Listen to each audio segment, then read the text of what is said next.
Hey guys, so with the removal of Reforging, vendor weapons get a little more concrete with regards to what's going to be good and not so good. Today we'll review the best vendor weapons that the Taken King has to offer. Keep in mind this is only the vendor weapons, not anything from Arms Day or the Raid or anything like that, and these reviews are based on the bonuses and stats alone. Obviously I have not had the time to play with every single weapon. I would like to start doing Arms Day reviews starting next week.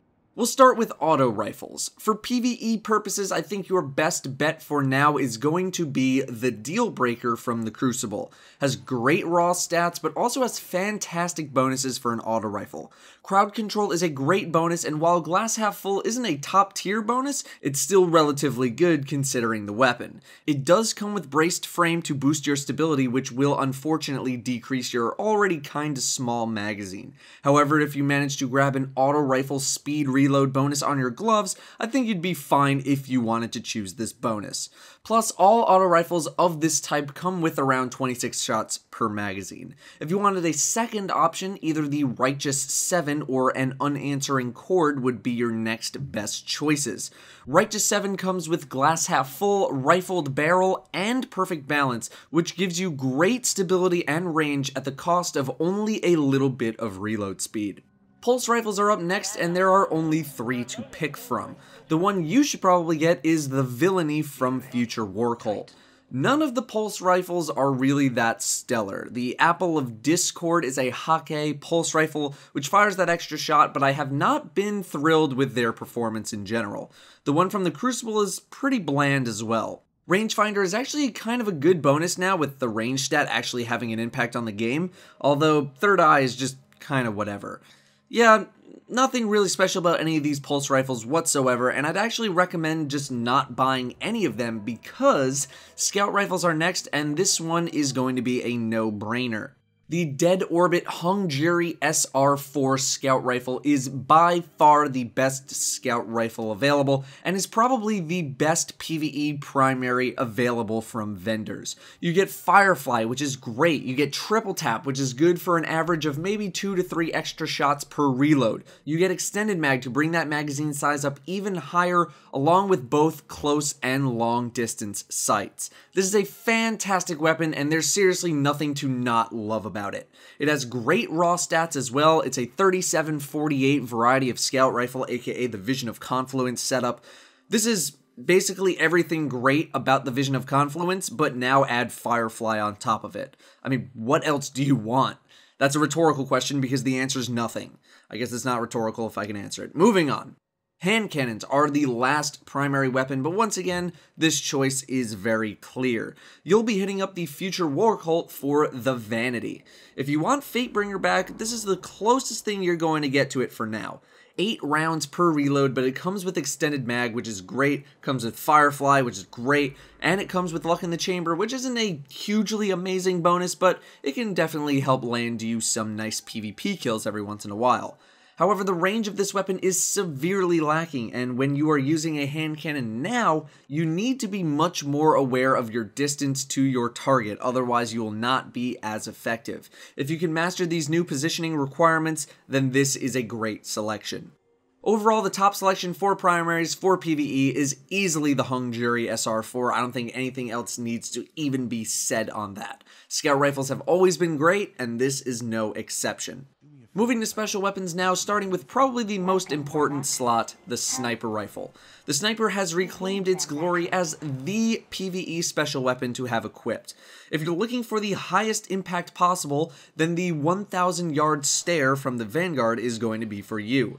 The bonuses aren't completely awful, but they're not over the top amazing. Triple Tap is alright, can net you an extra shot, and Mulligan can return a shot to you if you miss, and Mulligan was buffed in the Taken King to proc a little bit more often. It's about 20 to 25% now as opposed to 5% in year 1. I do have a thing for the extra solar RR4 from Dead Orbit as well because of its great bonuses of Firefly and Army of One. It's just unfortunate that it's a faster firing sniper resulting in less damage per shot, although with a faster rate of fire, obviously it'll get those shots out much quicker. Maybe a DPS test is in order. Next up, we have fusion rifles. Fusion rifles historically have not mattered too much with regards to their bonuses or anything like that.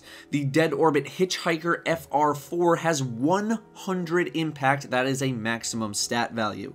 Usually for PvE, you want something that hits like a truck, but the bonuses on this thing are not fantastic. It does come with accelerated coils, but that will reduce the damage. All that being said, I think the Vacancy from Future Warcult is going to be a solid option here. Grenadier is a good bonus, but nothing else really has much appeal. Also, your special weapon selection is going to depend on what kind of shielded enemies you're fighting, so it's tough to claim that one fusion rifle is going to solve all of your needs. Next up, we have shotguns. We actually have a couple of options here. First off, if you need a PvP shotgun, you're going to be going with Conspiracy Theory. It's the Fellwinter style shotgun. I hate to encourage it, but it's probably the best option. For PvE, we have two options. We have the Patch A from Dead Orbit, which is a medium/high impact shotgun with a good rate of fire and good bonuses. Crowd control keeps up the damage, rangefinder keeps you a little bit safer, and it comes with rifled barrel for even more range, and accurized ballistics for more damage and range. Then we have the next big thing, which is your all-out, full auto damage dealer to spray big ticket majors down. Last Resort is not great as a bonus, but we're mainly looking at the high impact and the full auto on this thing. Also comes with linear compensator for an additional damage boost. I think either one will serve you pretty well. Finally, we come to sidearms. Does anyone actually use sidearms in PvE? Well, if you do, I'd say the Havoc Pigeon is for you. Fantastic bonuses that fit into the theme of the sidearm, where you can just mow down lots of little guys really quickly, and you can bump up the magazine size as well. The Jabberhake sidearm from the Vanguard is also a pretty good choice. The Conviction 2 is going to be your PvP selection because of bonuses like Battle Runner and Reactive Reload. It also comes with a pended magazine for some more shots. Let's move over to the heavy weapons now, starting with heavy machine guns. I personally love the slow-firing hard hitters, so that's stuff like Ruin Wake and Objection 4. Ruin Wake does not come with stellar bonuses, but then again, Objection 4, well, it doesn't really come with stellar bonuses either, but the bonuses on Objection 4 are better than Ruin Wake. Otherwise, the guns are basically equal. The fast-firing machine guns are definitely better than they used to be, but I don't think they're worth using unless you absolutely need to because of light levels. Ending with rocket launchers, if you're looking for a good PvP launcher, the Vertigo from Future Warcult is the way to go, simply because it's the only rocket with actual well-rounded stats.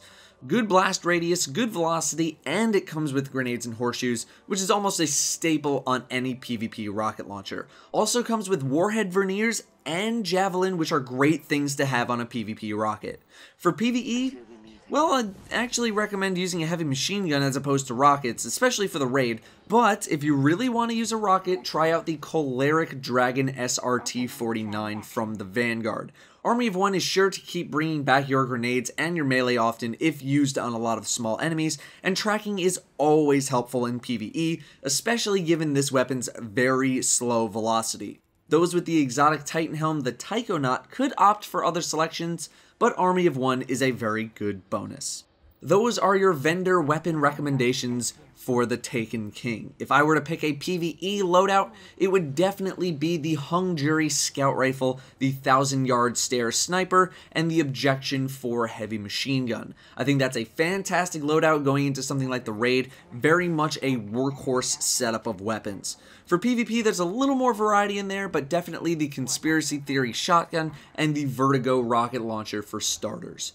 Anyway guys, that'll do it for me on the vendor weapons. Thank you all very much for watching, and I'll see you next time.